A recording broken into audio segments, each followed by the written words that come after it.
नमस्ते, मैं सूर्यवंशी बीजी Shri Shahu Maharaj high school भूकर यहाँ से आज आपको कक्षा 5वीं में हिंदी यह विषय का जो हमारा अगला पाठ है वह है पेटूराम।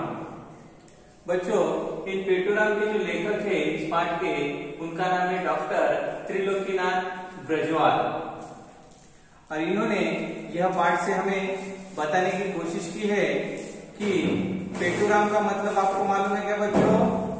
पेटूराम यानी जिसका पेट बड़ा होता है उसे हम पेटूराम कहते हैं। तो ऐसे ही एक पेटूराम की यह कहानी है और यह कहानी हमें डॉक्टर त्रिलोकीनाथ ब्रजवाल इन्होंने बताने की कोशिश की है। तो यह देखिए, आप अपने किताब में पेज नंबर 10 निकाल सकते हैं। कितना? पेज नंबर 10 पे यह पेटूराम है और वहां पे देखिए, मैं बताता चलूंगा, आप ध्यान देकर वहां पर सुनिए।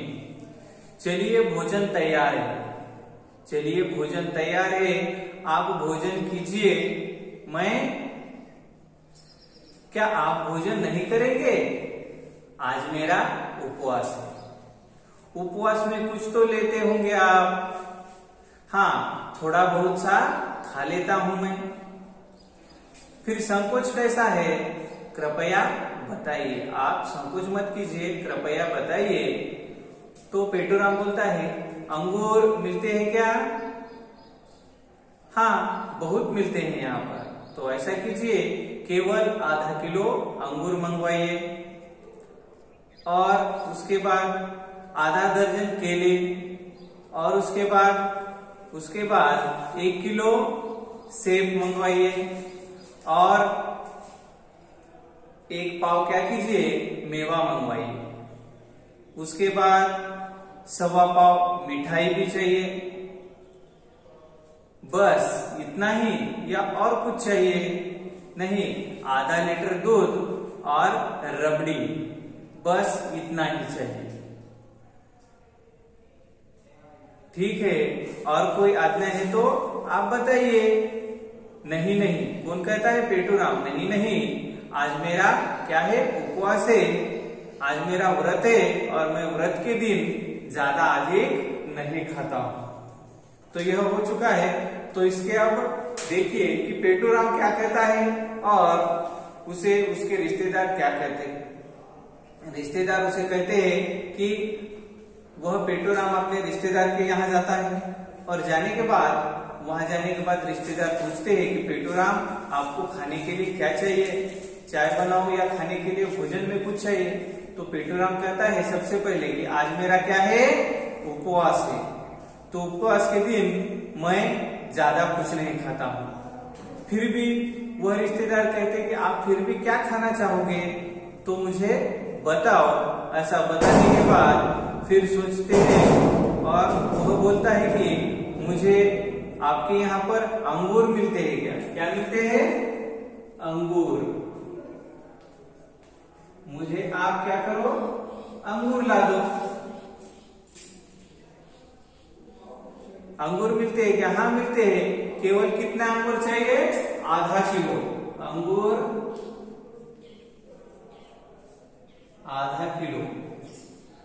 देखो, इसका क्या है? उपवास है, फिर भी यह कितना खाना खाता है। हा? उसके बाद पूछते हैं और क्या मिलेगा? तो वह कहता है कि उसके बाद मुझे क्या करो? मिठाई मंगवा दो। आधा किलो मिठाई मंगवा दो। उसके बाद आधा दर्जन केले भी मंगवा दो।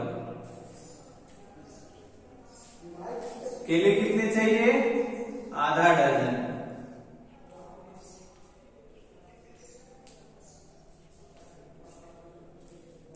आधा दर्जन। उसके बाद वह खाने के लिए लगता है आधा किलो केले, आधा किलो अंगूर हो गए। उसके बाद आधा दर्जन हमारे केले हो गए और उसके बाद आधा किलो जो मेवा होता है वह आपको मालूम है क्या बच्चों? मेवा जो होता है 1 पाव मेवा चाहिए। मेवा कितना? 1 पाव।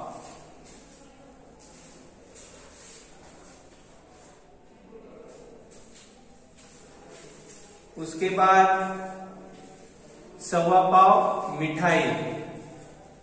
मिठाई कितनी? 1.25 पाव।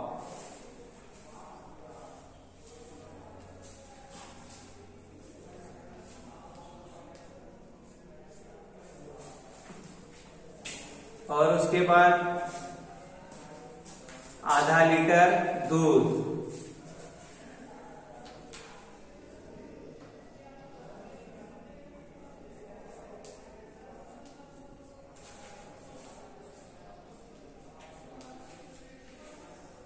और उसके बाद रबड़ी।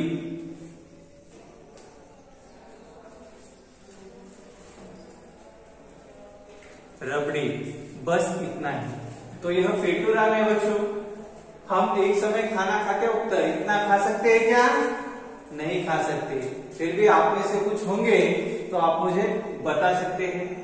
तो यह पेटूराम कहता है कि मुझे अंगूर आधा किलो चाहिए, केले आधा दर्जन चाहिए, मेवा 1 पाव चाहिए, मिठाई 1.25 पाव चाहिए, दूध आधा लीटर चाहिए और कुछ रबड़ी भी चाहिए इसके साथ। तो यह होता है बच्चों पेटूराम। और यह पेटूराम उपवास के दिन इतना खाता है।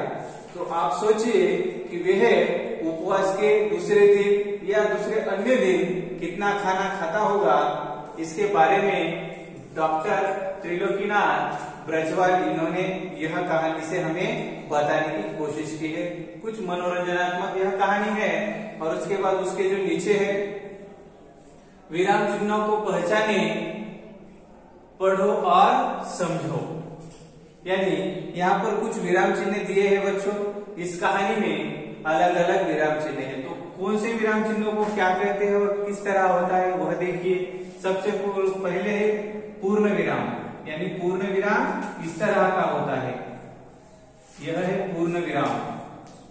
उसके बाद देखो बच्चों अल्प विराम। अल्प विराम किसे कहते हैं? जो अल्प सा छोटा होता है, इसे अल्प विराम कहते हैं। उसके बाद प्रश्नवाचक।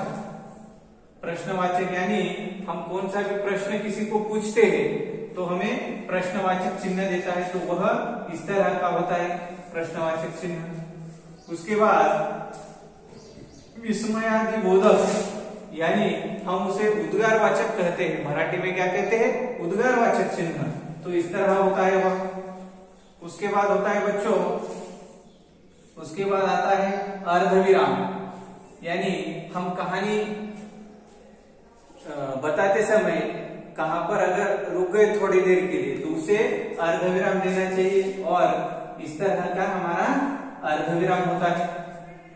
इस प्रकार अलग अलग विराम चिन्हों का जो उपयोग है वह अलग अलग जगहों पर हम कर सकते हैं।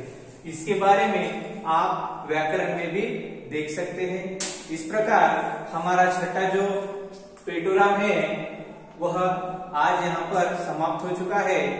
और इसके बाद इसके बारे में आपको अगर कुछ जानकारी चाहिए या किसी प्रकार के प्रश्न हैं या कुछ समझ में नहीं आई बात, तो आप मुझे इस व्हाट्सएप पे या इस व्हाट्सएप के ग्रुप पे या मेरे पर्सनल व्हाट्सएप पे आप मुझे बता सकते हैं। और मुझे आप फोन कर भी कुछ प्रश्न पूछ सकते हैं, जिसके मैं आपको निवारण करके आपको सही उत्तर देता हूँ। इस प्रकार हमारा पेटूराम यह घटक हो चुका है। धन्यवाद।